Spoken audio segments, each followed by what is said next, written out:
Well, hello and welcome back to The Courage to Detach. This is a three-part series where I help you to understand what it means to detach, what are the different forms of attachment, and what happens when you choose to detach. Hi, my name is Pamela Bird, your boundaries coach, and today I'm going to cover the second portion of this three-part series, and that is the different forms of detachment. I'm going to be sharing with you 4 different forms of detachment, and I'm going to be giving you some examples of how these 4 different forms of detachment can be used and why.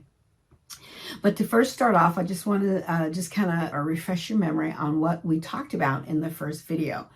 What I did in the first video was I told you what it means to detach. I covered that. And remember, detachment is kind of like thinking about Velcro, right? You think about how difficult it is to detach Velcro. It's a lot of work, and sometimes it doesn't happen right away. So it takes practice. You got to work on it. And one of the things about detachment you have to know is detachment is about removing ourselves from toxic situations, from toxic behavior, and from toxic people. Oftentimes there are people in our lives that don't want to honor our boundaries for one reason or another. But what we have to realize is that we can't change other people. The only person we can change is ourselves. So detachment is about preserving yourself for who you are. It's about staying safe, placing yourself in a safe environment, and it's about finding peace. So managing the relationships in our lives can be difficult, but when we learn the different forms of detachment, it can make it so much easier for ourselves. All right. So we talked about detachment as it relates to anything that impedes upon your happiness, right? We talked about how detachment can be used as a form of eliminating control that other people have on us or try to control us, also the control that we may try to exert on other people. And it's also about helping us to not obsess over things, right? And disengaging from the toxic behavior of others. So let's get right into the different forms of detachment. 4 forms we're going to be talking about. The first form is letting go of other people's outcomes.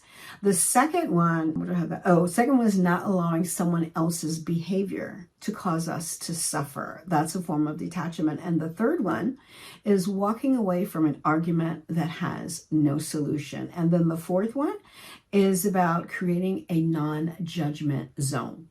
You ready to kind of jump into that? All right, let's go ahead and jump in. The first one I wanted to share with you is about letting go of other people's outcomes. How often have you allowed someone else to pull you into their drama? Yep, you get sucked right in. So let's say you make a decision for someone, right? What happens when that, or you help them to make a decision, you tell them this is the way that you do it, right? And if they do it, and it doesn't come out right, who do they blame? They blame you. They say that you're the one that told them to do that, right? Well, that's because we're getting all up in their business. We don't need to be getting all up in their business. We've got to make sure that we give people an opportunity to make the decisions on their own so they can get the results that they need to get, the outcomes. And whatever outcomes they get, that has to be based on them, and they have to own that. It's not up to us. Too often people are depending on us to give them answers. And then when we give them the answers, it falls short for them, and then they end up blaming us. All right. So let me give you an example. An easy example would be as a parent, right? The difference between parenting your minor children and your adult children. I know a lot of people have challenges with this. I know I did. How do I, change that relationship? It's hard. Well, you just kind of think about when someone comes to us and they want us to help them, we can give them our perspective, but we really can't give them the answers. They have to come up with those answers for themselves, right?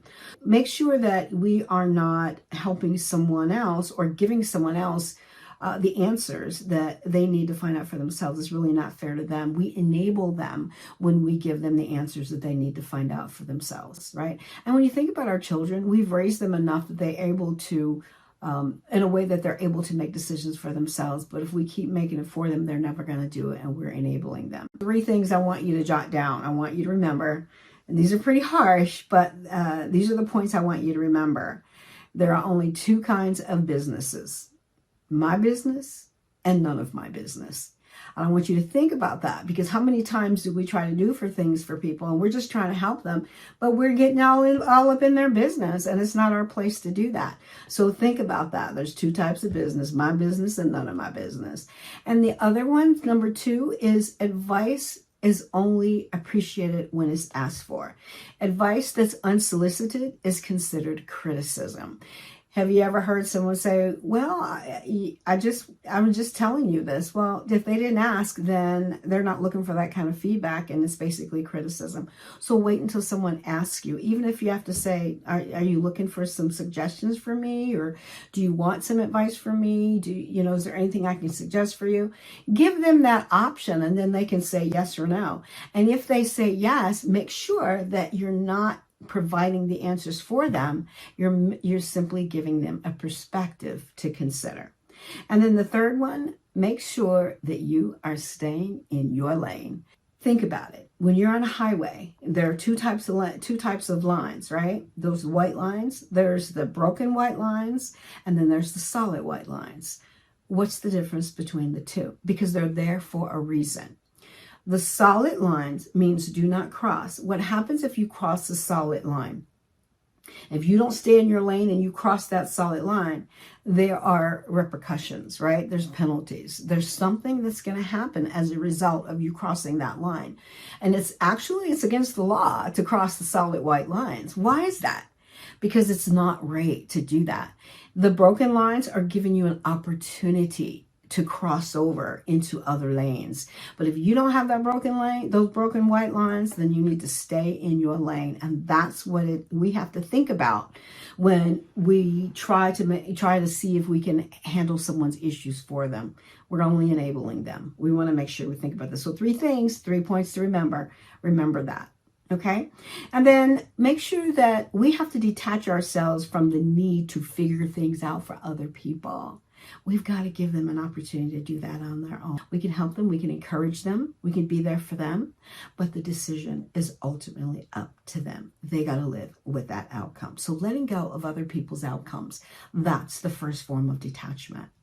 The second form of detachment is not allowing someone else's behavior to cause us to suffer. We can get so caught up in someone else's drama. They pull us, suck us right into it.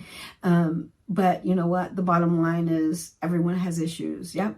Even you. Everybody has issues.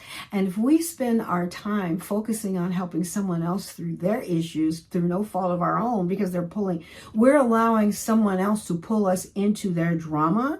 If we do that, then we're preventing ourselves from taking care of our own issues that we need to take care of.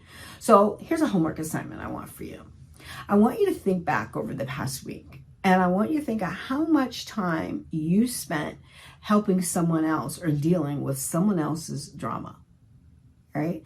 Now, I want you to go back and look at how much time you dedicated to dealing with your own issues, your own situation. Now, if you could take the time that you spent on working out somebody else's drama or someone else's issue, and you took that time and you put that towards working out your own, how much further along would you be? Just something to consider. Too often time we suffer from not able to do the things that we want to do because we're busy helping someone else. That right there is called rescuing. Rescuing is a form of dysfunction that is a part of a drama triangle, and it is a drama triangle that has 3 different positions within that. It's an inverted triangle, and you have the rescuer, the persecutor, and the victim. Oftentimes people portray themselves as victim as if they can't do things for themselves because they know that we're going to come and rescue them. But really, as a rescuer, we're doing a disservice to the person who is playing the role of a victim because we're making them believe that we're better than them and we can solve it and they can't. When all along they can solve it for themselves. They just got to be able to do it, and we got to make sure we let them. All right. So that's another form of detachment, and that is now not allowing someone else's behavior to cause us to suffer. I promise you, if you do that homework assignment, you're going to identify some time that you can that can be better served in working at your own situations that you have to deal with. All right. And number 3, Number three, another form of detachment is walking away from an argument that has no solution. Right? When you're in the middle of a crucial conversation and there's no willingness to compromise, then it's probably time to walk away. If someone is in an argument with you or a discussion, actually discussions aren't supposed to be an argument, a heated argument, because arguments are full of emotion. However, if that situation gets to the point where it's an argument and both sides are not budging, it's time to walk away from the conversation. Right? You don't really have to say anything, but if you feel you need to, just say, you know what, we're going to table this discussion for another time. Or you can let them know, I can see that this conversation is going nowhere, so we're going to end it. And then you walk away. Save your peace. Save it, because you don't need to waste that energy on an argument that's going nowhere. That's number three, walking away from an argument that has no solution. And then finally, number four, the fourth form of detachment, creating a no judgment zone, right? So when you create a no judgment zone, because we all judge, right? We have a tendency to judge. We're humans. That's what we do, right? So we have to make sure that instead of judging someone, that we seek to understand. You might be in the middle of a heated situation, or you're around people that you don't really like the way that they talk, the way they behave, or anything like that. Instead of arguing, instead of judging them, like they're this or they're that and putting a label on them, just seek to understand, why do they do the things they do? Why do they say the things they do? And then one of the things I always say when I get to the point where I'm seeking to understand, I'm listening. And I say to myself, duly noted. Now, the reason I say that, because I want to take the information that I've noted and see how it can apply to my life. How can I apply it?